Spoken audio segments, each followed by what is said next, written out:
ሰላም ጤና ይስጥልን የሐሳብ ዴሊ ቤተሰቦቻችን በዛሬው ይዘንላችሁ የመጣ ነው አሜሪካ በመካከለኛው ምስራቅ ያሉትን ሀገራት ልታስታጥቅ ነው አጋሮቼ ብላ ጠርታቸዋለች። It says the Trump administration has authorized more than $8.6 billion in emergency arms sales to partners in the Middle East as negotiations to end the war with Iran remain at an impasse. $8 billion አስቸኳይ የመሳሪያ ሽያጭም እየተፈረመ ነው።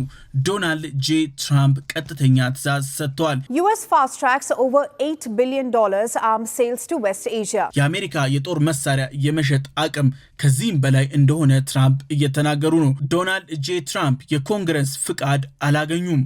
ይህንን ጥሰው ነው ዳግም ሽያጭ እያከናወኑ ያሉት። ሽያጩ ሙሉ በሙሉ የኮንግረስ እውቅና የለውም። Bypassing Congress under emergency powers. የህግ አውጪዎች ጉዳዩን የመመርመር የመፍቀድ እንዲሁም የማገድ ስልጣን አላቸው። ዶናልድ ጄ ትራምፕ ከነ ሙሉ አስተዳደራቸው የአስቸኳይ ጊዜ አዋጅን በመከተል የሀገር ደህንነት ምላሽ በማለት ሳያስፈቅዱ ጉዳዩን አጽድቀውታል። በዚህም የተነሳ የአሜሪካ መንግስት እርስ በርስ መፋጠጥ ውስጥ ገብቷል።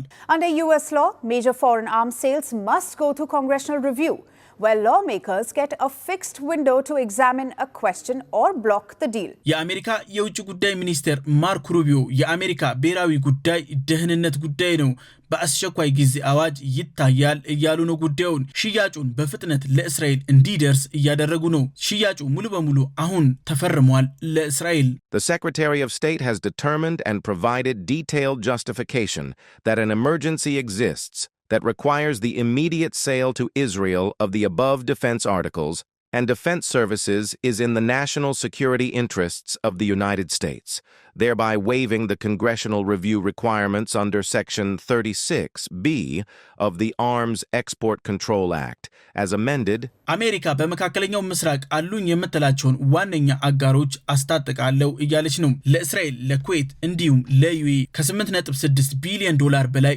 ሽያጭ አሁን ለሀገራቱ ጸድቆላቸዋል። በመካከለኛው ምስራቅ ያለው ጦርነት እንደ ዋነኛ ስጋትም እየቀረበ ይገኛል።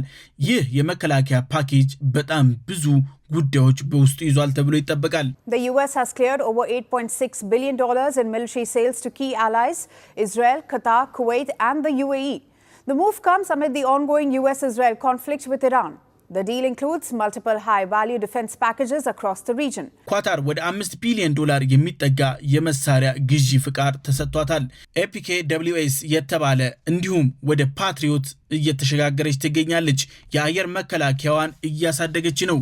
የመከላከያ ስርዓቷን አሁን እጅግ እያዘመነችው ትገኛለች። ኩዌት ከ2.5 ቢሊዮን ዶላር በላይ የተቀናጀ የመከላከያ ስርዓት ከአሜሪካ እየገዛች ነው። ፈጣን ምላሽ መስጠት የሚችሉ ኔትወርኮች እንዲሁም አደጋዎችን በፍጥነት መለየት የሚችሉ መከታተል እንዲሁም ምላሽ መስጠት የሚያስችሉ ሲስተሞችን ከአሜሪካ ኦርደር አድርጋለች። Then there's some other defensive weapons, but there's also a laser kill weapon that's going over to the Persian Gulf. የኩዌት የጦር አዛዦቿ በቀጥታ ያለምንም የደቂቃ ክፍተት ውሳኔ እንዲሰጡ ያስችላቸዋል። ሪል ታይም ዲሲሽን። እስራኤል መጠናቸው ያልታወቁ የጦር መሳሪያዎች ተፈቅዶላታል። APKWS የተባለ የአየር መከላከያ ሲስተምም ጭምር ከአሜሪካ የምታገኝ ይሆናል። ዘመናዊ የተባሉ ሮኬቶች ኢላማቸውን በትክክል መምታት የሚችሉ ሮኬቶችንም ከአሜሪካ ታገኛለች። And it modifies them with laser guidance, and it takes essentially dumb rockets, 2.75-inch rockets that we have in abundance, and it makes them smart weapons. Matter of speaking, because of the laser guidance system. ውድመቱ እጅግ ከባድ የተባለ ነው፣ ግን የኢላማውን ቦታ ብቻ የሚያወድም ይሆናል ተብሎ ይጠበቃል። በዚህም የተነሳ እጅግ ውጤታማ የተባሉ ሮኬቶች ናቸው። እነዚህ መሳሪያዎች በከፍተኛ ደረጃ የሚጠቀሙት የአሜሪካ ጦሮች ናቸው። አሁን በተጨማሪ እነዚህ ሀገራት ይታጠቁታል ተብሎ በቅርብ ጊዜ ይጠበቃል። አሜሪካ እነዚህን የጦር መሳሪያዎች ለመሸጥ የወሰነችው በመካከለኛው ምስራቅ አጋር የተባሉት ሀገራት ከፍተኛ ውድመት በኢራን ስላስተናገዱ ነው። ይህ ውድመት ከዚህ በኋላ ቢቀጥል እነዚህ አጋር የተባሉ ሀገራት ብዙ ቢሊዮን ዶላር ያጣሉ ተብሎ ይጠበቃል። ውድመቱ ግን ዓለም አቀፋዊ ነው። ታርጌት የሚደረጉት በኢራን የነዳጅ ሪፋይነሪዎች ናቸው። በዚህም የተነሳ የነዳጅ እጥረት ለብዙ ዓመታት ዓለምን ሊፈትን ይችላል ተብሎ ይጠበቃል።